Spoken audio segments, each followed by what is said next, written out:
এই পৃথিবীতে আমাদের অবাক করার জন্য অনেক গল্প রয়েছে, কিন্তু আজকের গল্পটি সরাসরি আপনার হৃদয় ছুঁয়ে যাবে, কারণ একজন 91 বছর বয়সী মহিলার গত 60 বছর ধরে গর্ভবতী একটি অলৌকিক ঘটনা থেকে কম নয়। এবং আজ আমরা আপনাকে এমন একজন মহিলার সম্পর্কে বলতে যাচ্ছি যার গল্প বন্ধুরা সত্যি আপনার হৃদয় ছুঁয়ে যাবে, পায়ের নিচ দিয়ে মাটি সরে যাবে।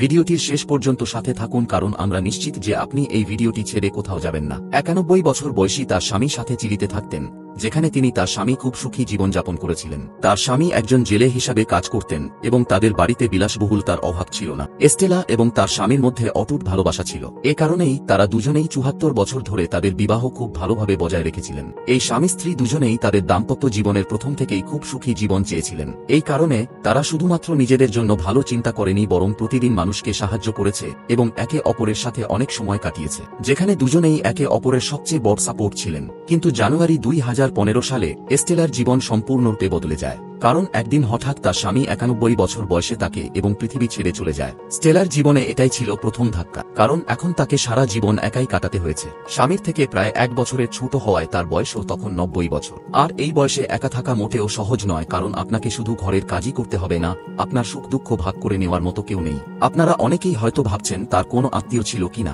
এস্টেলা এবং তার স্বামী ম্যানুয়েলের সবসময় একটি দুঃখ ছিল যে তারা কখনই বাবা মা হতে পারেনি, কারণ কিছু শারীরিক অবস্থার কারণে এস্টেলা কখনো মা হতে পারেনি। এ কারণে দুজনেই সবসময় আফসোস করতেন। বাড়িতে তিনি কোনো সন্তানের কান্না শোনেননি, তবে তার এক সাক্ষাৎকারে এস্টেলা এও জানিয়েছেন যে কিভাবে তার স্বামীর মৃত্যুর কিছু সময় আগে তার জরাজুতে একটি টিউমার দেখা দিয়েছিল, যার অপারেশন করা হয়েছিল তার স্বামী কখন তিনি মারা যান। অতিরিক্ত চাপের কারণে তার স্বাস্থ্য খারাপ হয়ে যায়। কিন্তু এখন এটা স্পষ্ট যে 91 বছর বয়সী এস্টেলা একা ডাক্তারের কাছে যেতে পারেননি, তাই সে একজন দূরের আত্মীয়কে ডাক্তারের কাছে নিয়ে যাওয়ার জন্য ডেকেছিল। এবং যখন সে তার বাড়ি থেকে কিছু দূরে অবস্থিত ডাক্তারের ক্লিনিকে পৌঁছেছিল, সেখানে সে যা শুনেছিল তা শুনে সে তার ভাগ্যকে বিশ্বাস করতে পারেনি। আসলে চেক আপের সময় যখন এস্টেলা ডাক্তারের কাছে গিয়েছিল, তিনি জানালেন তার টিউমার হয়েছে। যা শুনে তিনি অবাক হলেও তেমন কিছু না, কারণ আগেও টিউমার ছিল, কিন্তু এই বয়সে অপারেশন করানো ঠিক হয়নি। তাই টিউমার কত বড় তা নিশ্চিত করতে গিয়েছিলেন চিকিৎসক। আরও একটি সম্পূর্ণ চেক আপ করা হয়েছে এবং তারপর যা বেরিয়ে এসেছে তা বেশ আশ্চর্যজনক ছিল।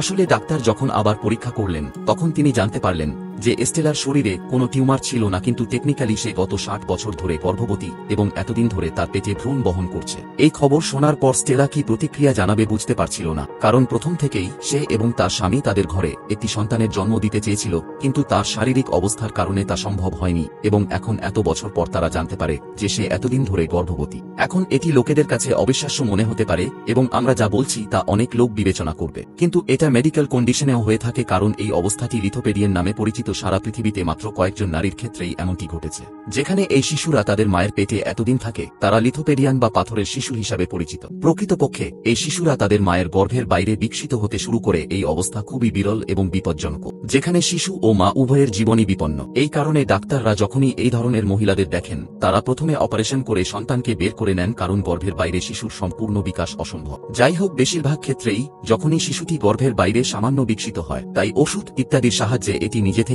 গলে যায় এবং শরীরে দ্রবীভূত হয়। তবে স্পষ্টতই এস্তেলার সাথে এরকম কিছুই ঘটেনি, তাই প্রায় 60 বছর ধরে তার সন্তান তার গর্ভের বাইরে উপস্থিত রয়েছে।